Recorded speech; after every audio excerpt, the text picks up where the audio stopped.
عرش ہل جاتا ہے ایک عورت کے رونے سے. جس گھر میں عورت کی سسکیاں راتوں کو ہوتی ہوں نا اور عورتیں اٹھ اٹھ کے روتی ہوں اپنے شوہر کے ظلم کی وجہ سے یا اپنے بھائی یا اپنے باپ کے ظلم کی وجہ سے, یقین کریں آپ کے مرد ہونے پر سوالیہ نشان ہے یہ کہ اگر آپ کے گھر کی عورت روتی ہے, آپ کے گھر کی عورت کو تو خوش ہونا چاہیے, آپ کے گھر کی عورت کو جو ہے وہ کمال ہونا چاہیے, آپ کے گھر کی عورت کو آپ پر فخر ہونا چاہیے. آپ ایسے مرد بنے کہ آپ کی عورتیں آپ کے شانہ بشانہ اگر نہیں بھی چل رہی تو کم سے کم آپ کی عزت کریں.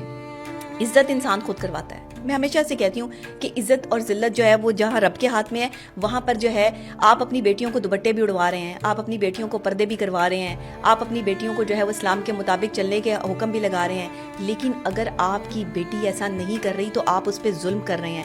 دیکھیں آپ کسی کو, بیٹیاں پرندے نہیں ہیں جن کو قید کر لیں گے آپ, بیٹیاں معصوم ہیں. بیٹیاں جو ہے وہ اتنی خوبصورت تتلیاں ہیں کہ ان کے رنگوں کو خراب نہیں کریں.